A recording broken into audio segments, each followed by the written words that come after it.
Hello and welcome to TBC News, broadcasting live from Dar es Salaam. And first, our top stories tonight. TIC achieves high and aims ambitiously higher.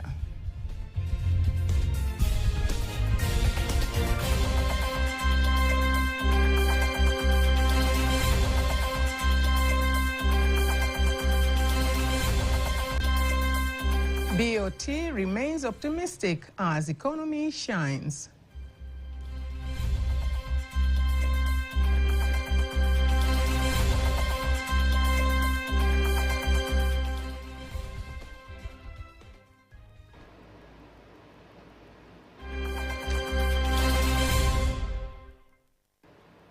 Thank you very much for joining us tonight. I'm Agnes Tuniga. You can also follow us live on our YouTube channel, TBC Online, and also get all the latest news through our Instagram, Facebook, and X pages at TBC Online.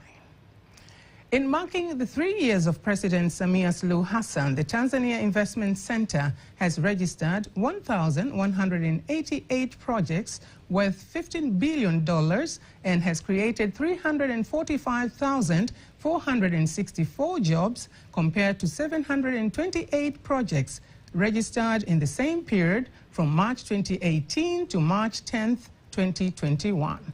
Speaking in the city of Dar es Salaam, the TIC Director General, Gilead Terry, says among the registered projects, 35% are owned by Tanzanians, 41% constitute of foreign investment, and 24% are joint ventures between Tanzanians and foreign investors.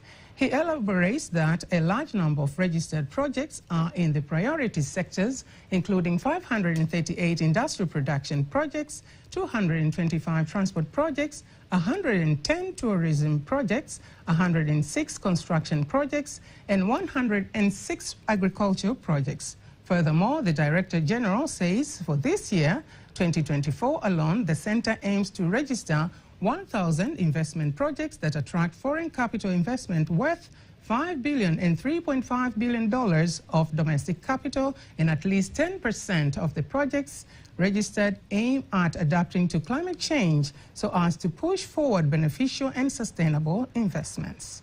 To discuss more on the progress made on the area of investment in Tanzania, we are joined live by the Director General of Tanzania Investment Center, Gilead Terry.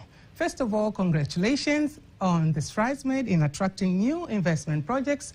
What has been the key elements as we mark 3 years of President Samia that have made the whole difference in the investment sector?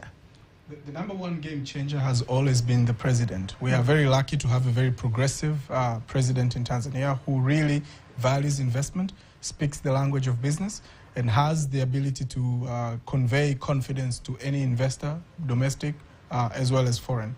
But number two is the peace and stability that she oversees. She's capably leading the country, creating a very harmonious economy, a very harmonious community, and a very harmonious market, which is an envy of a lot of our regional neighbors. And that, I think, is also a very important ingredient.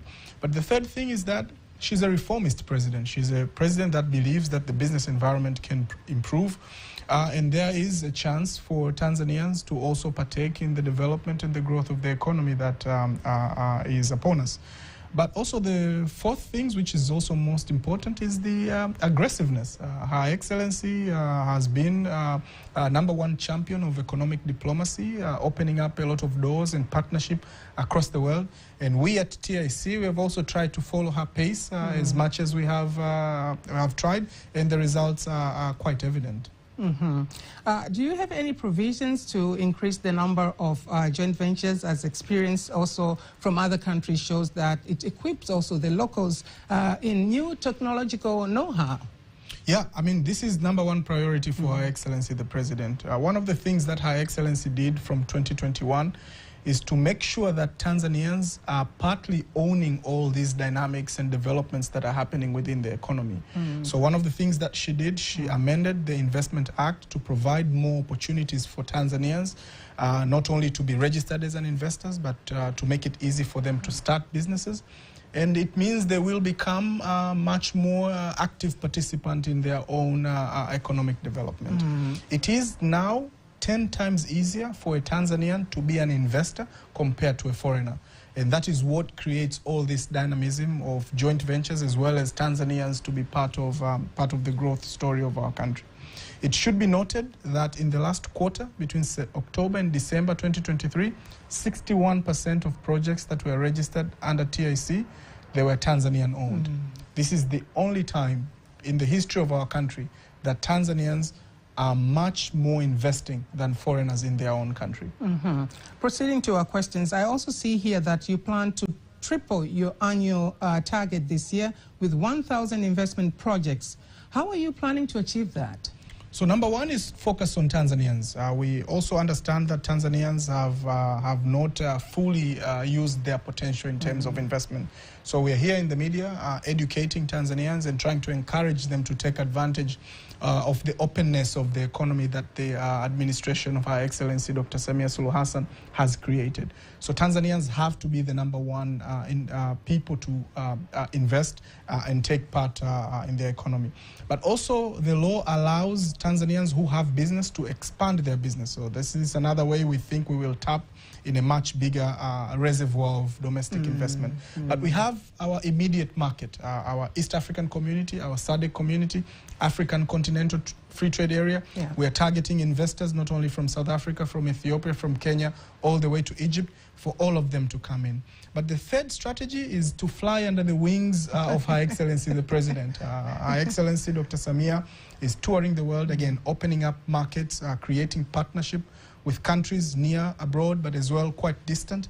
And we as TIC, we will follow her lead to make sure that we facilitate all the investment and all those who wish to come and partner with Tanzanians and to work with us. And last but not least, if we become a much more effective facilitator as an institution, TIC, we troubleshoot, we help investors register their project within 24 hours, undoubtedly we will reach 1,000 projects before end of the year. Mr. Terry, for the benefit of our viewers, what are the top 5 countries' investment in Tanzania, and which countries do you think that you can definitely potential increasing investment in Tanzania? So now the good thing is that because of Her Excellency's reach across the globe, we get investors from all continents. So I'll tell you today, you look into our numbers for the last year, we got investors from the US, we got many from Europe, we got many from Africa, from Middle East, and from Asia.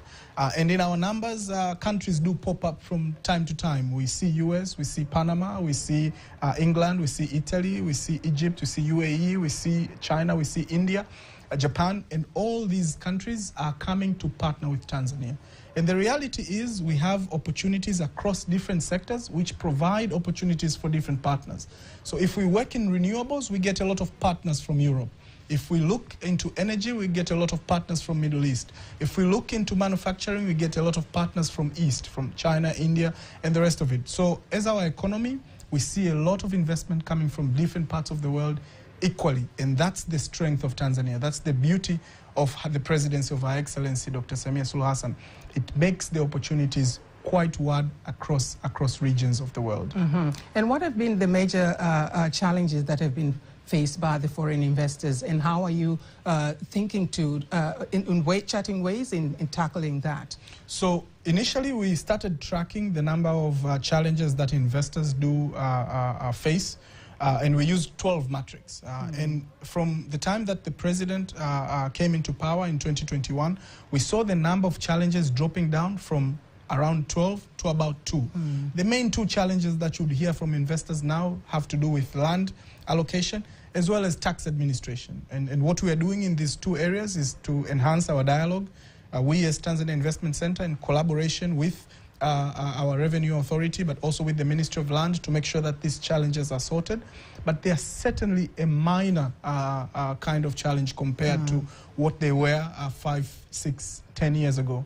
This is actually one of the best times to invest in the country, because the business environment is much, much better and the challenges are much, much fewer. Mr. Terry, let's remind locals on investment procedures and what favorable conditions that have the center set to encourage them, especially Tanzanians, to invest. It should be noted that any foreigners to invest in Tanzania, they're required to have a capital of at least $500,000 US. For Tanzania, it's $50,000 US. This means for Tanzania, it is 10 times easier to invest in their own country compared to foreigners. The procedures are quite simple. You need very basic business registration and a very simple business plan. And within 24 hours, the Tanzania Investment Center will grant you your certificate of incentive, and you should start your investment right away. We want you to invest quite quickly, and no one within TIC will delay your investment. And that's the ethos of the administration of Her Excellency Dr. Samia Suluhu Hassan. Mr. Terry, for Tanzanians, individuals like me and others, how do they benefit from this achievement? So we expect that as investment flourishes and it grows to become much more bigger than what it is now, we will see a lot of jobs within the economy. As we have noted, for the last 3 years, over 350,000 jobs within the country. But we expect that we will produce a lot of goods that we sell across the board. There will be a lot of foreign currency in our own country.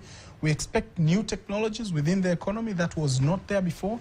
And most of all, we expect more revenues within the government that provide social services to all Tanzanians.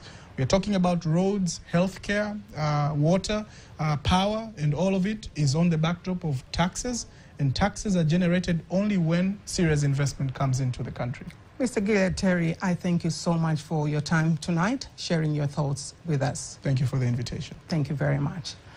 Governor of the Bank of Tanzania, Emmanuel Tutuba, says the state of the country's economic growth continues to be favorable and economy continues to grow at an average of 5.2% until the third quarter of the financial year 2023-2024, while the inflation rate remains low at 3%, which allows favorable economic growth. Speaking to TBC, the BOT governor urged Tanzanians to stop complaining and maximize on the opportunities that the government provides to increase their income. The government offers opportunities that will facilitate individuals to use them for their own development or goals in order to simplify their lives and acquire a legal income that can facilitate day-to-day activities.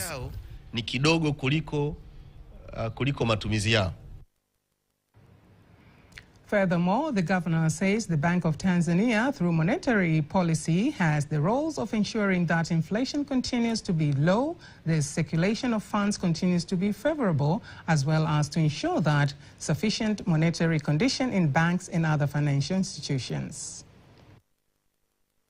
General of Tanzania Railway Corporation, TRC, Masanja Kadogosa, says the construction project of standard gauge railway SGR will be completed on time and be launched by July 2024, as directed by President Samia Suluhu Hassan.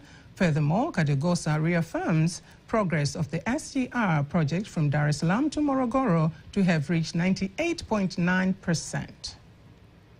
Yeah, so far we are going very well. You know, the first lot from Dar es Salaam to Morogoro, we are around 98.9%, which is almost 99%.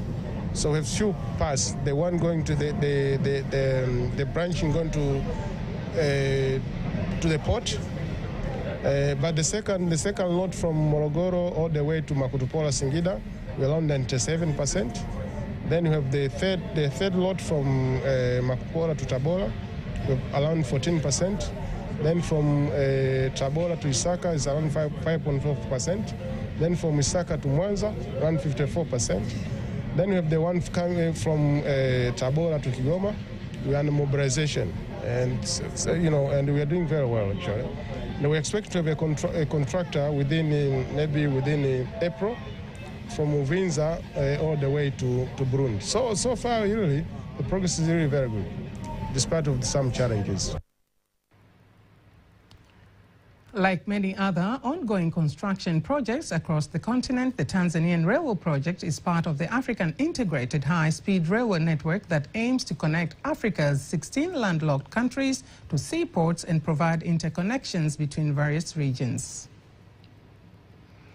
Minister of Finance, Dr. Mwigulu Nchemba, has acknowledged continued support from Denmark to the Tanzanians' development in various economic and social fields, including the construction of the standard gauge railway SGR project from Morogoro to Makutupora in Singida region.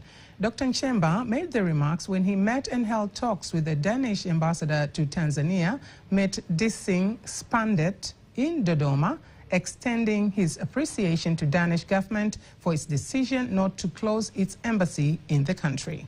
Here are more details. He says bilateral ties between Tanzania and Denmark mark 60 years, and the two countries have had good diplomatic and economic relations, where recently the two countries were implementing projects for which Denmark provided Tanzania with support of approximately 646 billion Tanzanian shillings plus 103 billion shillings, which have been used to support the health sector through the health fund. Sisi tuko tayari kama nchi na kama wizara. We are ready as the nation and as the ministry to discuss about these areas of cooperation. We also thank you for suggesting that the funds may be increased. This is a good news, especially for us who deal with financial issues. Utafutaji wa fedha, hiyo ni taarifa njema. Dr. Nchemba also used the opportunity to welcome investors from Denmark to come and invest in the country and benefit from the reliable markets available inside countries in the East African community. Tunakukaribisha ili uweze kukutana na sekta na wizara za kisekta pia. We welcome you to also meet with ministries of various sectors. We have discussed about the issues of ports. The vision of our president is to modernize the ports into an advanced one in order to align with loads that will be carried by the ship. We must ensure that the ports has that ability, and a way of ensuring that is by using the private sector. On the other hand, the ambassador of Denmark in Tanzania, Mette Disinspanded, says his country commends that Tanzania for the success achieved in economic and social areas, and that Denmark is ready to provide the necessary cooperation to further strengthen the relations between the two countries. It's good to be here to celebrate with you that we were able to retain the Danish diplomatic presence here. The embassy will stay open, and we are very keen to engage with you on what this renewed partnership will look like. We'll have a chance to start anew. We foresee that we'll be working with development cooperation as we've done in the past, but that we would expand the partnership. We would deepen our commercial cooperation. We'll work together in sectors that we agree on that would be of mutual interest, and we can do this in many other ways that we've done so far. We intend to stay very committed in research and people-to-people cooperation. Ambassador Mette Disinspanded also announced that the Minister of International Development Cooperation, Dan Forgesson, expects to visit the country at the beginning of April this year, where he will use the visit to discuss with the government the priority areas that the two countries should focus on in the new cooperation plan. The Parliamentary Committee on Industries, Commerce, Agriculture and Livestock has directed the government to empower the Tanzania Industrial Research Development Organization, TIRDO, so as to operate as a commercial entity, amass profit, and eventually cease from being dependent on government subsidy. Speaking during the committee's visit to TIRDO, aiming to inspect various facilities, including the new administration block, which is currently 72% complete, the chairman of the committee, Deogratis Monica, urged the government to allocate more funds to the Organization for Industrial Research. TIRDO has made a lot of progress in terms of getting to completion on this building.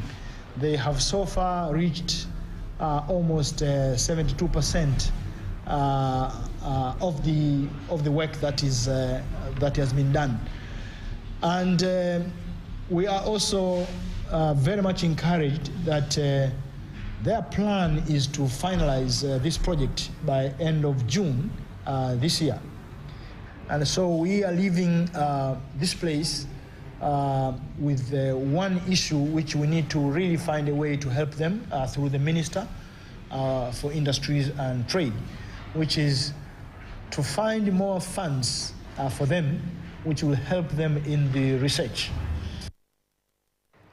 On the other hand, the Minister of Industry and Trade, Dr. Shatu Kijaji, reiterates the crucial role that TIRDO plays in ensuring the quality of goods produced in the country, which eventually enables domestic goods to acquire competitive advantage domestically, regionally, and in the African Continental Free Trade Area. Hapa nchini Industries that are established in the country usually receive consultancy from TIRDO on how to perform their duties well. Our country is among 54 countries in the African Continental Free Trade Area, and we are happy to inform Tanzanians that we are taking an active role in this market. And we already have 11 companies which have exported commodities to more than 6 countries in Africa. This means we are exporting our industrial goods duty-free. Maana yake tunapeleka bidhaa zetu bila kulipa kodi na ushuru pungufu. The School of Journalism and Mass Communication of the University of Dar es Salaam, in collaboration with the East African Communication Association, is organizing the 14th East African Communication Association Conference to be held from the 28th of August to the 30th of August 2024 in Dar es Salaam. The conference aims at promoting communication studies as an academic discipline in East Africa and provide a forum where scholars, researchers, and others involved in communication studies and practice can meet and exchange information and ideas about their work. Here are more details with Kanki Mwaigomole. Academicians and media practitioners have been invited to participate in the 14th East African Communication Association Conference to explore the dynamic intersections of communication, media, and the global arena. Speaking during the conference, the Dean of the School of Journalism and Mass Communication, University of Dar es Salaam, Dr. Mona Mwakalinga, says the conference serves as a vital platform for communication and media practitioners in East Africa and beyond to convene, exchange ideas, and foster collaborations that contribute to the advancement of communication and media studies in the region. It's a place where we'll meet, exchange ideas in terms of what is happening in the world. And our main theme is Africa and the global dialogue on broadcasting and communication in the world. So we're expecting people from all over the world to come here.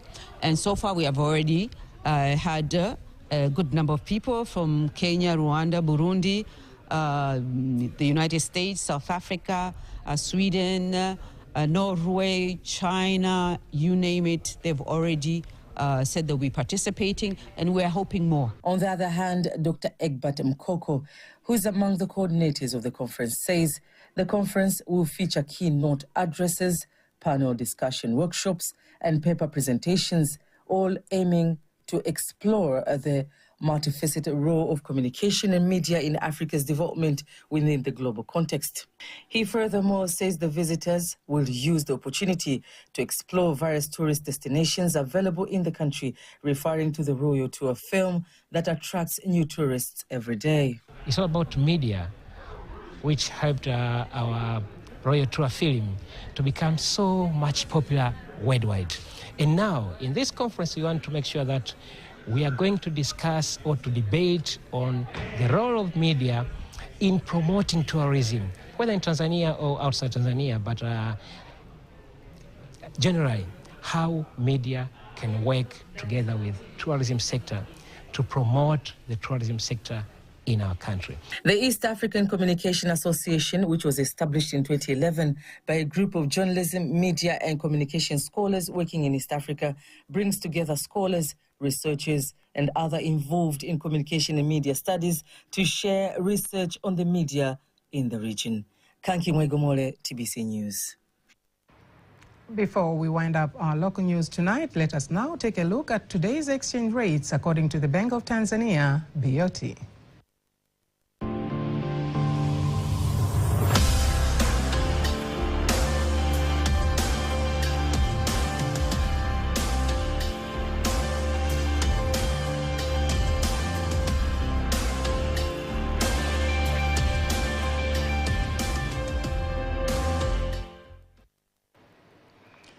Don't miss TBC News every weekday to know all the latest in exchange rates. Stay tuned for all the latest in international news.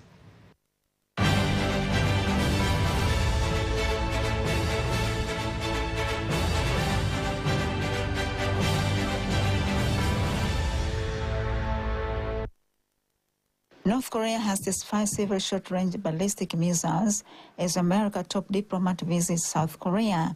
The missile threw out around 300 kilometers before crashing into the Sea of Japan. The South Korea military condemned the latest launches as a clear provocation. On Monday morning, South Korea Joint Chief of Staff said it detected several flying objects presumed to be short-range ballistic missiles travel from 300 kilometers from the capital Pyongyang into the water of East Korean Peninsula. To Australia, Uber has agreed to pay $178 million to settle a lawsuit brought by Australia tax operators and drivers. They say they lost income when US-based company moved into the country.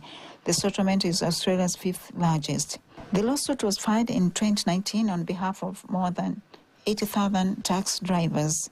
It accused Uber of breaking laws, requiring taxis and hire cars to be licensed. To Europe, Russian President Vladimir Putin says his country will not be intimidated, has welcomed an election victory that put him on course to be the longest-serving president, Russian leader more than 200 years. The result did not surprise anyone of Vladimir Putin, will say Russian president for media and communication manager Showpiece. Letu ni moja tu, kuhakikisha kwamba tunamfunga na tunamtoa al